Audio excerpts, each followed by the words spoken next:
ఏది అయినా ట్రై చెయ్యి ఆచి చికెన్ మసాలా. ఆచి చికెన్ మసాలా. ఎవ్వరు కూడా భయపడవలసినటువంటి అవసరం లేదు.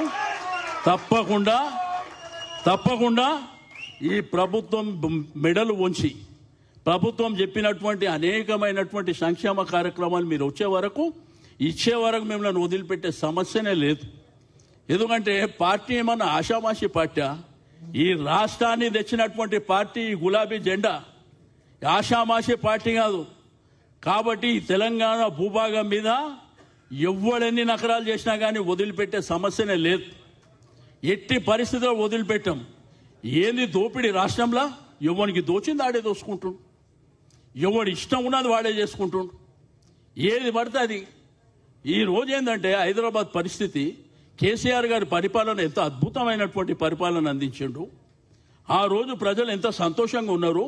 ఈ రోజు పండుగ చేసుకుందామంటే కూడా జోబులో 1000 రూపాయలు లేవు పండుగలు చేసుకుంటే.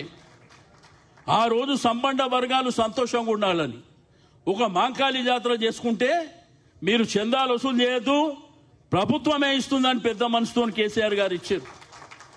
ఒక రంజాన్ చేసుకుంటే పేదవాళ్ళు కొత్త బట్టలు లేదంటే తోఫా అనే కార్యక్రమాన్ని పెట్టి ఆ రోజు వాళ్ళకు ఆ కార్యక్రమం చేశాడు. అదేవిధంగా క్రిస్టియన్కు క్రిస్మస్ చేసుకుంటే ఇట్లా అన్ని వర్గాల ప్రజలు సంతోషంగా ఉండాలనేటువంటి భావనతోని కార్యక్రమాలు. ఓకే, ప్రజల అధికారం 10 ఏళ్ల తర్వాత ఇవ్వకపోయిండొచ్చు, కానీ ఈరోజు అదే ప్రజలు ఏం చెప్తున్నారు? కేసీఆర్ గారు ఎక్కడున్నో మీరు రావాలి, కేసీఆర్ గారు మీ పరిపాలన మళ్ళీ కావాలి. రైతాంగం రాష్ట్రంలో ఒడ్లు కొనేటోడు దిక్కులేడు.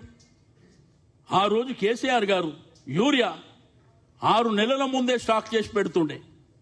ఈరోజు ఎక్కడికి పోయినాయి? పెద్ద పెద్ద పేపర్లు యాడ్లు వేసుకుంటారు సిగ్గు లేకుండా, పని చేయకుండా. కాబట్టి మీ అందరికీ నేను ప్రత్యేకంగా రిక్వెస్ట్ చేసేది ఒకటే, మీరందరూ సంతోషంగా ఉండండి. ఈరోజు ఇక్కడ ఉన్నటువంటి వాళ్ళు కూడా సీనియారిటీ, జూనియారిటీ, పెద్ద చిన్న మొదటి నుంచి ఉన్నాయి, అన్ని గౌరవాలు అందరికీ ఉంటాయి. ఎవరినో ఇగ్నోర్ చేయాలి, ఎవరినో దూరం పెట్టాలి, ఎవరినో దగ్గర పెట్టాలని మేము కోరుకునేటోళ్ళం కాదు. అందరు సమిష్టిగా కలిసి పోరాటం చేద్దాం, అందరు కలిసిమెలిసి పోరాటం చేద్దాం, అందరూ ఒకరి సహకారం తీసుకొని పోరాటం చేద్దాం. ఎందుకంటే మీద పోరాటం చేయడం మూలన మనకే నష్టం జరుగుతుంది. కాబట్టి డెప్త్కి వెళ్ళి పోరాటం చేద్దాం. అంతేగాని దీంట్లో కొంతమందిని దూరం పెట్టాలి, దగ్గర పెట్టాలి, అటువంటి కార్యక్రమాలు ఉండవు. ఇది పార్టీ అనేది సముద్రం లాంటిది. ఎందుకు చెప్తున్నా అంటే కొంతమందికి తెలియక, నేను 30 ఏళ్ల నుంచి రాజకీయాల్లో ఉన్నా, నాకు అనుభవం ఉన్నది. అనుభవం ప్రకారం నేను గీత గీసుకొని కూర్చుంటాను, నా తప్పే ఓడలేడని. పార్టీ ఒకవేళ నన్ను పక్కన పెట్టింది అనుకో, నా ఇంటి పక్కలో 4 తయారైపోతారు, నేను ఎక్కడికో పోతా. ఇది రాజకీయాలలో అంటే కొన్ని డైమెన్షన్స్ ఉంటాయి. రాజకీయాలలో అప్ అండ్ డౌన్స్ కూడా ఉంటాయి. ఏ టైంలో ఎట్లా జాగ్రత్త పడి ముందుకెళ్లాలో అది మన మీద ఆధారపడి ఉంటుంది. అందుకే చెప్తున్నా, అందరం సమిష్టిగా మీకు ఎవ్వరికైనా కానీ ఏ టైంలో ఏ ఇబ్బంది, ఏ అవసరం ఉన్నా నాకు ఫోన్ చేయండి, రండి. ఇప్పటికే చాలా మంది వస్తుంటారు నాకు ఖైరతాబాద్ కాన్స్టిట్యున్సీ నుంచి. మీరు ఎప్పుడు ఏ విషయానికి వచ్చినా కానీ తప్పకుండా మాట్లాడతాను. నాతోనైంది, కేటీఆర్ గారితోనైంది, వారి దృష్టికి తీసుకెళ్తాం. తప్పకుండా మీకు ఏంటంటే కాన్స్టిట్యున్సీ డెవలప్మెంట్. ఇప్పుడు మీకు శ్రవణ్ అన్న ఎమ్మెల్సీగా ఉన్నాడు, ఆయన కూడా మీరు శాసన మండలిలో కొట్లాడతాడు.